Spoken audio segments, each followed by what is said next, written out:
Great, great, great.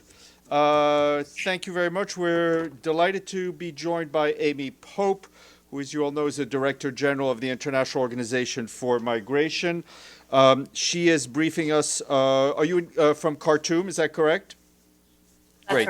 right. In Sudan, to talk to you about Sudan. So, Amy, please go ahead, and then we'll take some questions. Thank you.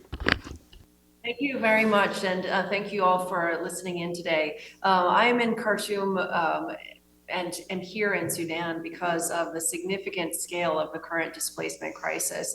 You're all seeing the reports from El Fasher. We have seen 90,000 people displaced in the last 2.5 weeks from El Fasher, another 50,000 or so displaced from the Cornevans. What we're also seeing is that when people are coming out of the area, they are reporting widespread violence, sexual abuse, civilians who are sometimes being shot on site. Many described leaving the area and seeing dead bodies along the way. Some because those who are unable to flee have been left behind in the haste to get to somewhere safe.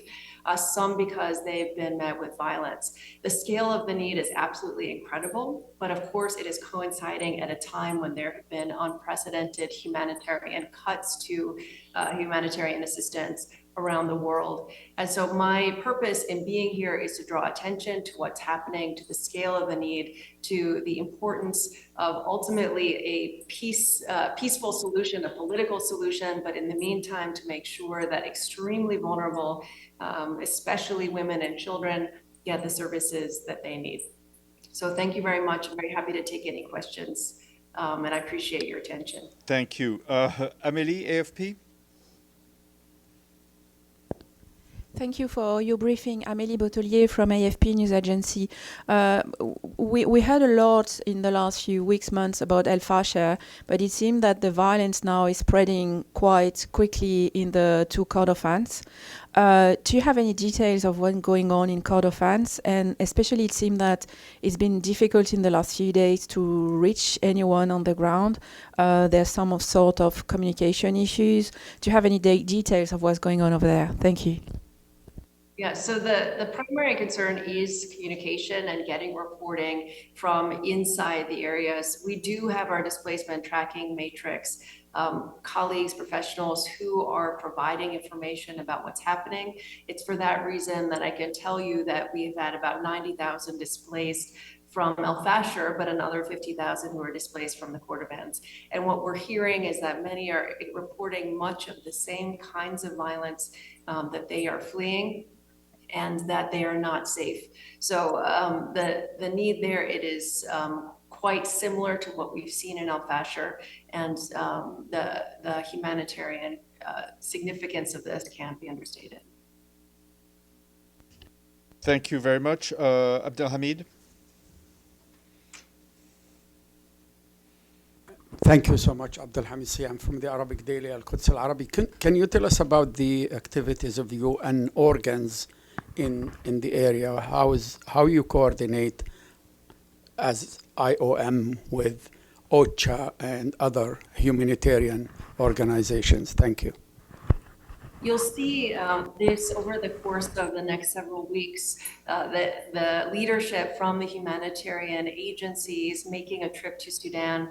Our goal is in a coordinated fashion to ensure that the scale of needs is widely known, to make sure that we have the resources that are available, whether it is, for example, to provide shelter to those who are displaced, to provide food, to provide psychosocial assistance for those who've been traumatized. The wide range of concerns are being addressed, and that's something that we're working very closely in concert with our partners at the other UN agencies. For example, the Emergency Relief Coordinator, Tom Fletcher, just arrived.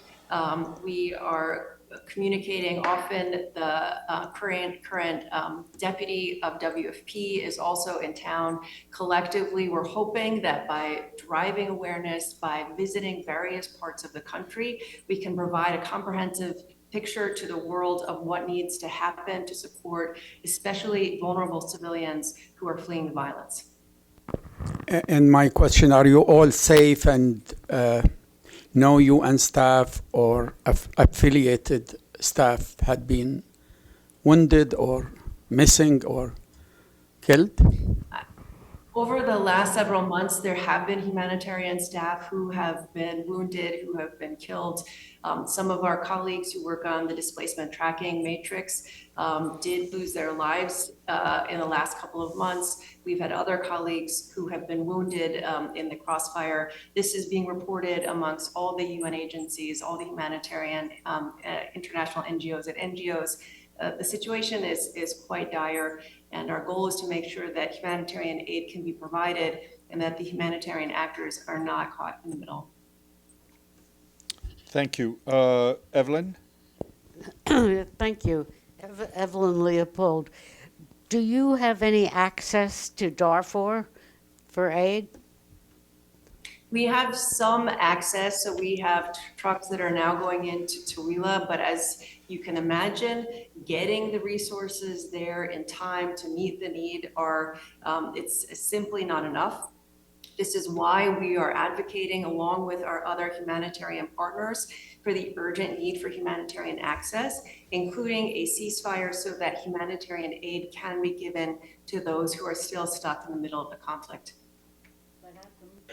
But at the moment, you have no direct access. You catch the refugees elsewhere, or what?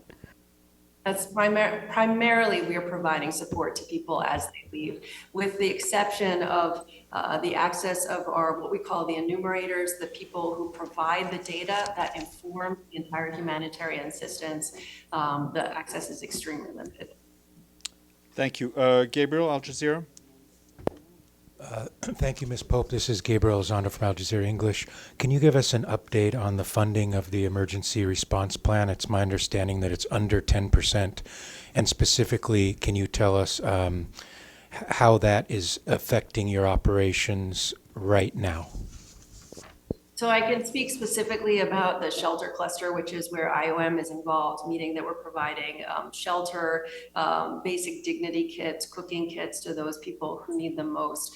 Right now, the funding for that response is at 8%. And given that one of the primary concerns is the displacement of people, the fact that 8% of funding is available is so far below what is so critically needed. Now, we work with other partners, including UNHCR. I can tell you across the board, we're all facing similar pressures. I was at an IOM warehouse in Port Sudan. We have fewer than 5,000 kits available to people. The last 35 of our tents have gone out the door now.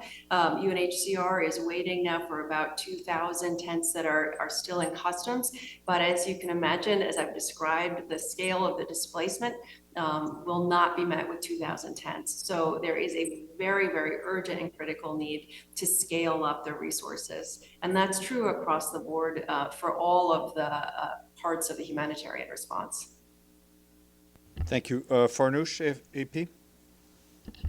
Thank you. I was just wondering, just to follow up on Gabriel's question, given the accelerated fighting and the massive displacement that's happened just in the past few weeks, have any member states reached out to IOM and provided additional funding outside of the the obvious funding mechanisms? And if they have, could you name who they are? Thank you.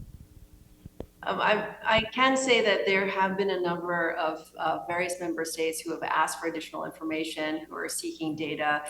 We are starting to see increased interest, including from some of our non-traditional partners. We, for example, have an Islamic philanthropy fund. Many of our private sector philanthropists are seeking information about how they can provide assistance. But again, the scale of the need is so high, and the fact that this was already the world's largest displacement crisis with over 10 million people displaced in the country, and it was already significantly underfunded, means that we are trying to play catch up at this moment in time. Thank you. Deji? Yes, just to follow up also on Gabriel's question, in the statement by IOM, you said despite the rising need, humanitarian operations are now on the brink of collapse. Do you have any estimation that how many days are those left can you still, sustain your operation in Sudan? And there are two major hurdles. One is the funding, another one is the accessibility. Which one do you think is more important or more critical? Thank you. I think it's impossible to separate one from the other. Take the resources that are needed to procure a tent for a family. Many of the tents are not made here in Sudan. We need to procure them from elsewhere. That takes time. They then have to go through customs and transit. We are looking at every single avenue, both cross-border and from Port Sudan, to bring the goods in. So the time to get the resources that are needed is longer than what is needed in order to meet those concerns. Now, we are talking to partners about the potential to airlift goods into the impacted regions.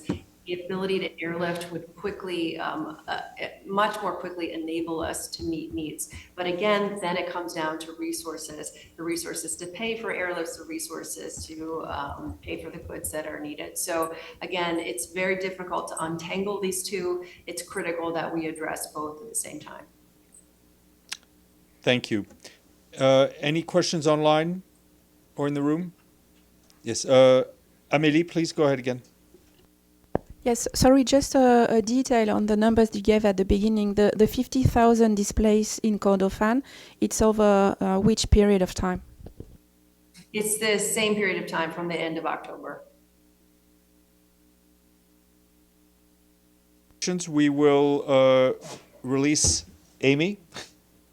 Thank you so much for taking the time and for doing the press briefing. Wishing you and all your colleagues all the best in challenging circumstances, to say the least. Thank you. Thank you very much. Bye-bye. Just to add that we do